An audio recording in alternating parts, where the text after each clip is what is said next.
On a snowy winter night, in a wooden cabin, there was wine spilled on the floor. It's poison that neutralizes the mana in your veins, a voice says. There's a man spitting out blood. Its effects should only last for a couple of minutes, to you at least, the same voice said. And that's why I mixed in a little bit of other poisons, says the man in royal clothing. But why? The man in the robe asks. You should already know the answer. Your power, that power will be of no use to the United Empire's future. It may have been different if we were in the middle of a war, but as of right now, you are nothing but a source of uneasiness. I will not start a rebellion. I will live the remainder of my life quietly in my hometown. These are all things that you told me, said the man in the royal clothes. I just wanted to clean my bloodied hand, even just a little bit, said the man in the robe. I wanted to live a life to repent for my sins, for those that have lost their lives to my magic, and those that have lost their loved ones because of me, thought the man in the white robe. But Ian, were you aware? I was afraid of you, said the man in the royal outfit. I almost went insane because I was afraid of my old friend, the 8th class magician, who is able to overthrow me and my vampire at any time. How could I let such a monster stay alive? My old friend, please, do not forgive me, says the man in the royal clothes, looking at his friend one last time and then turning his back and going out of the wooden house. The wooden house is set on fire. The man in the robe, Ian, is left stranded, coughing out blood.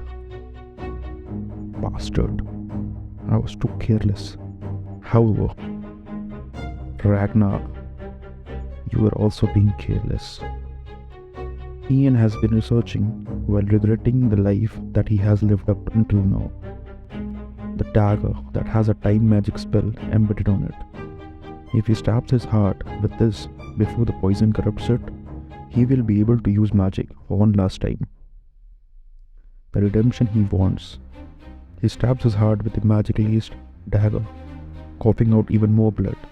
But the magic is ignited. He says out the spell, hoping to put back everything to its own place, regretting all the life choices he has made, looking back on his life and all the terrible things that he did as an 8th class magician. He suddenly wakes up in a younger body. What just happened? He exclaims. He can't find any traces of the dagger and he can't feel any pain. He's sure that something unusual happens. Suddenly he hears a voice, Ian. He looks around. What's wrong? Did something happen? He looks at a woman. Mother? Why is my deceased mother here? The thoughts come into his mind. Did he succeed? He touches the hand of his mother to make sure that he has come back in time. He looks around and sees the village where he used to live. There are children who are lined up for their tests, and the territory's knight who are keeping the people in order. He takes in the scenery, the white flag that is fluttering on top of the ivory tower. He has come back to 30 years ago. This is the story of Ian Phage, a 8th class magician who helped his friend Ragnar to unite the kingdom and then wanted to live his life secluded in his hometown to repay the atrocities that he had committed with his magic. But he was betrayed by that same friend, and then using his last trump card, he came back 30 years to right all the wrongs that he had committed in his life, to take the revenge on his so-called friends who had betrayed him at the very last moment. Will he be able to succeed? Let's find out in the part 2 of this video. Thank you for watching. This is Otaku One Shot signing off. Do like and subscribe to make sure that you do not miss the part 2 of the series.